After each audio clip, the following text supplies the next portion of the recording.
আমাদের জায়গায় আমরা বাঁধ নির্মাণ করব, বেড়িবাঁধ নির্মাণ করব, আমাদেরকে বাধা দেওয়া হচ্ছে। যেই দিন আগে ছিল এই দিন আর এখন নাই। আমাদের এই বর্ডার গার্ড তমক প্রশাসন প্রয়োজন হবে না। আমাদের সাধারণ জনগণ কাঁচি নিয়ে, দা নিয়ে বর্ডার পাহারা দেওয়ার জন্য যথেষ্ট।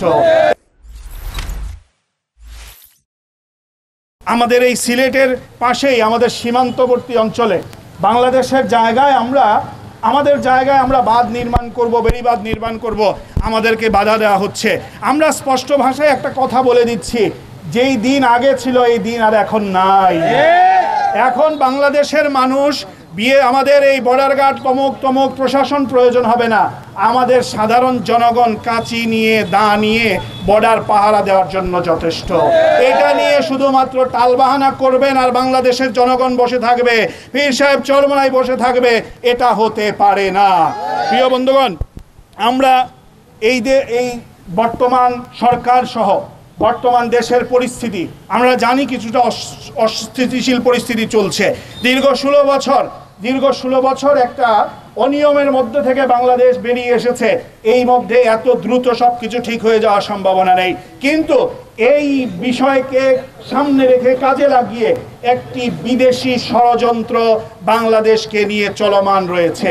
এবং এই বিদেশি ষড়যন্ত্রের মধ্যে আমরা গন্ধ পাচ্ছি বাংলাদেশের কোনো পর্যায়ের রাজনৈতিক দল এগুলোতে পাড়া দিচ্ছেন এবং তাদের সহযোগিতা নিচ্ছেন।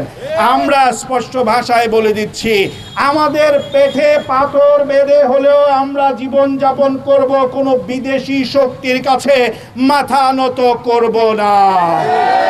আমরা আমাদের রাসূলের কাছ থেকে এই শিক্ষা পেয়েছি, ইসলামের জন্য, দেশের জন্য, মানবতার জন্য প্রয়োজন হলে আমাদের রাসূল যেভাবে পেটে পাথর বেঁধে কাজ করেছিলেন, আমরাও তার ব্যতিক্রম নই। আমরা তার আদর্শের অনুসারী হিসাবে আমরাও সেটা করব ইনশাআল্লাহ। প্রিয় বন্ধুগণ, আমরা দেখছি এই দেশের মধ্যে আমাদের খুবই সূক্ষ্মভাবে ষড়যন্ত্রের একটি অংশ হিসাবে দেশের আইন শৃঙ্খলার খুব অবনতি ঘটানো হচ্ছে। যারা দায়িত্বে আছেন, আপনারা শুধু মানুষের সেন্টিমেন্ট নিয়ে বসে থাকবেন ওই জায়গায় আর জনগণ কাজ করবে, এই দায়িত্ব আপনাদের দিয়ে হবে না। আপনারা দয়া করে দ্রুত কঠোর হস্তে এগুলোকে মোকাবেলা করেন। যেই পরিমাণে ছিনতাই বেড়েছে, যেই পরিমাণে চাঁদাবাজি বেড়েছে, মানুষের অনাস্থার দিকে আপনারা শেষে চলে যাবেন। এটা আপনারা নিয়ন্ত্রণ করেন, চাইলেই সম্ভব। কোনো জায়গায় যদি কেউ অসহযোগিতা দেখান, প্রশাসনের কোনো জায়গায় যদি এখনো অসহযোগিতার কোনো প্রভাব থেকে থাকে, তাহলে চিহ্নিত করে দেন, জনগণ তাদের ব্যবস্থা নেবে।